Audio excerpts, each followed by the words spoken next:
Hi, it's Dr. Scott.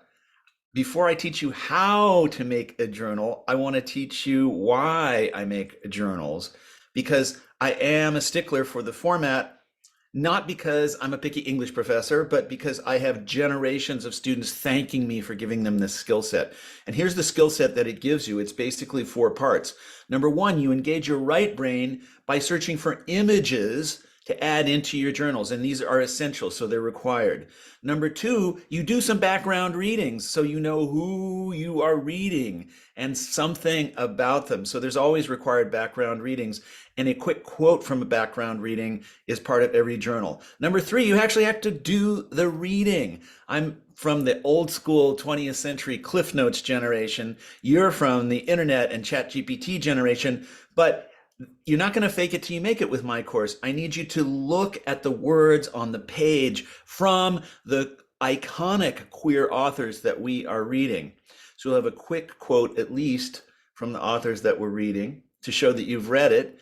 And then most important, you're going to put those things together and tell me why. Why did you choose that image? Why did you choose that background reading quote? Why did you choose that particular piece of poetry, that particular sentence from an essay, that particular sentence from a novel or short story? All right. So now that I've given you the idea of how this all fits together, and you can see that I mean it, let me share screen with you quickly to show you how it works in practice. So you're going to have four sections of each journal, as mentioned: an illustration, a background quote, a queer reading lit quote, and your own original thoughts and responses.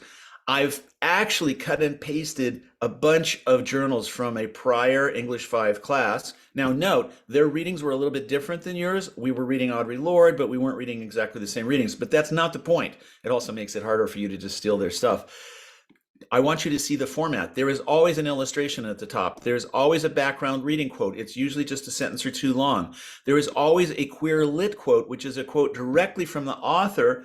And these are all very clearly labeled for you in the modules. And then finally, most importantly, you're going to tell me in at least 300 words and often a lot more because you get interested. Why did you choose those two quotes? Why did you choose those illustrations?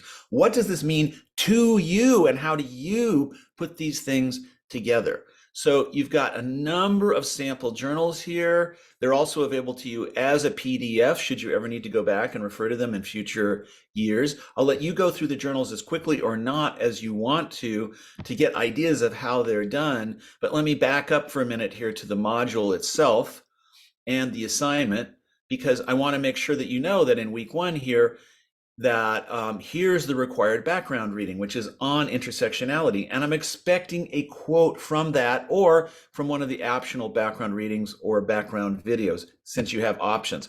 But at least one quote from one background reading, yeah. And at least one quote from this amazing essay called There Is No Hierarchy of Oppressions that we're all reading together this week. Those are the two that you will combine with an illustration and your own thoughts and ideas to make your first journal. So dive into Audre Lorde. She's going to change your life. I'm betting right now. And let me know what you think and feel and believe and have learned through the medium of these journals. Can't wait to read your first journal this week.